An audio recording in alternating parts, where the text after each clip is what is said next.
Hello, class. Welcome to Advanced Psychopathology. This is a 3-unit course in the second part of spring.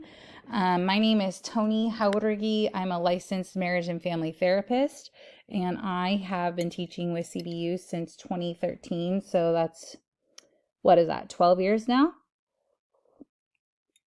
I'm pretty much exclusively teaching for CBU online. I also was a former MFT CBU student, and I currently have a group practice that services populations in Riverside and Norco and the world beyond because of virtual therapy.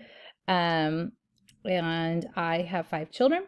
So I am a very busy lady, but not too busy to be involved in helping you. So if you have questions or need anything from me, this is, you know what? I realized my Gmail's on here, and so I will correct that, but I will put my CBU email on there. And my phone number is right here. It's out of habit. I put my Gmail, so I'll put my CBU email. Please only email me at my CBU email. So I will correct that. I just noticed that. But I will be leading you through this course. It is an online course, which means we do not meet regularly in person. I will post a live lecture at the beginning of each week for you to check out as a way to enhance whatever material is in each of the weeks of learning. So you will listen to the live lecture and then complete the tasks during the week. I know there's lots of tasks during the week, and so that can be very overwhelming. If this is one of your first courses you've ever taken, welcome.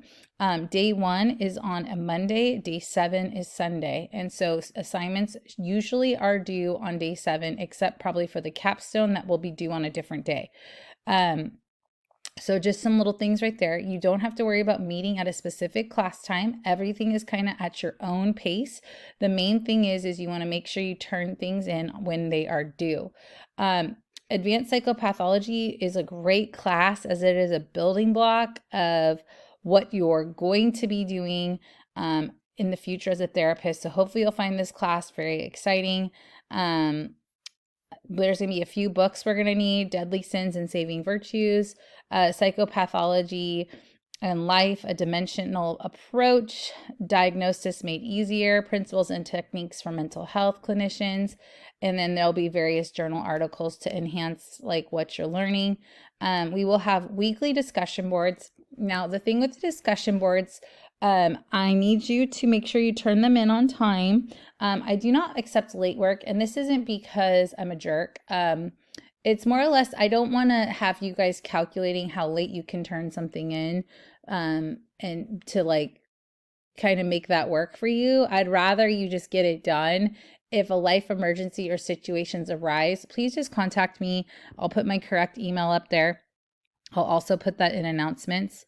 But I would rather us not plan to be late. I'd rather us just be on time. But again, I understand life happens, circumstances happen, things that are outside of our control. So with the discussion boards, you are going to reply to the post, whatever's posted, and then you are going to reply to 2 other peers' posts. We want them to be thoughtful, engaging. There's a requirement with how many words, 2 peer replies are also required, at least 50 words.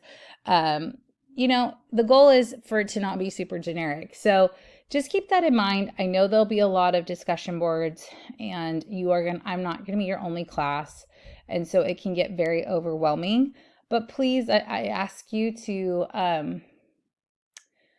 really take this into consideration. These are the things that you're doing because we're not meeting in person in class. Okay.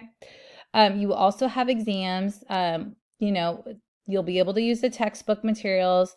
There'll be 2 exams. However, if you haven't cracked open the textbook and then you try to take one of these tests, it's going to be hard. So you need to look over your text. You need to be familiar. Because if you're not familiar with your text, the answer is going to be really tricky to find. I'm just letting you know. That will just be the case. Mental health interviewer paper. Specifically, students are asked to find and interview someone who has experienced mental illness. They are not to enter a therapeutic role with this person, but rather to seek a greater understanding of life with mental illness. Students should ask about the person's experience with mental illness, include symptoms, duration, impact on the person's life.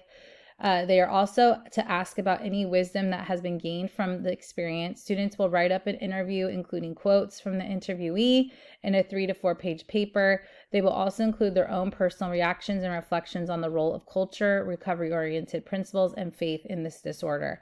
So you're going to find. So with all that being said, you can ask a family member, a friend, a partner, a child who you know that struggle with some sort of mental illness and talk to them about their illness. There's nothing to be ashamed of. This will be something that will help you better understand mental illness and living with mental illness, give you a level of empathy or sympathy, which I'm sure you already have. Obviously, let the person know you're interviewing them for a paper, but like the only person looking at this paper will be me. And it's just really to get a better understanding of what it's like to live with specific mental illness. And that can be any mental illness from the DSM. Okay. So you're not limited. You just need to find someone. So I would suggest finding someone before the week of the paper being due. Okay. The biggest thing in all these classes, and I know you're juggling a lot of you probably work full time, have families, have other commitments, hence why you're doing an online program, which is great. Or maybe for some of you, you're really great online learners and you're like, this is the way to go, which is awesome. I just know that you have a lot going on. And so if you can plan ahead for things, I think that will make your life a lot easier, including for things like this assignment. Okay. So, okay, your capstone is a major assignment at the end of the semester, which is in 8 weeks. Specifically, students will complete a 6-page paper exploring the characteristics, symptoms, prevalence rate, and causal factors in treatment of a specific mental illness disorder. Included in your paper will be a review of how to integrate both recovery-oriented principles and Christian principles into treatment, as well as cultural considerations with the selected disorder. You may select any disorder within the diagnostic framework that was not identified in the interview paper from week 4. So basically, don't use the same mental illness.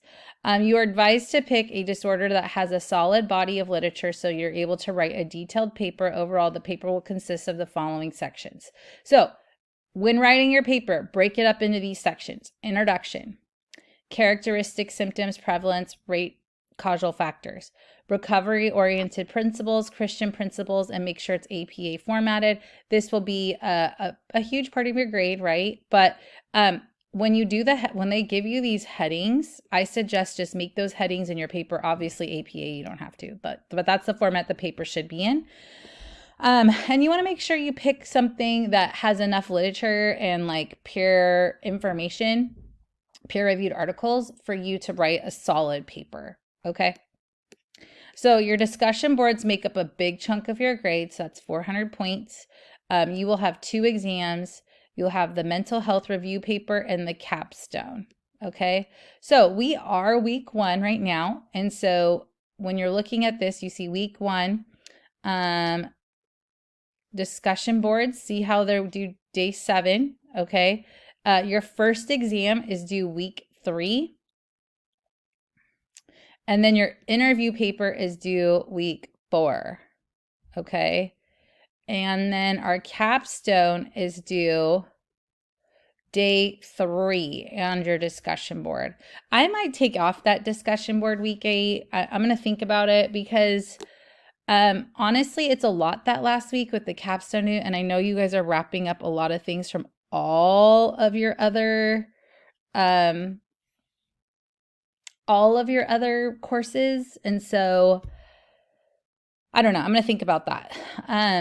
But anyways, so it's important for you to be mindful of these things because this is when information is due. Things are due day 3, week 8 because of all the grading that needs to be done. And then grades have to be submitted basically like a couple days after the end of the semester.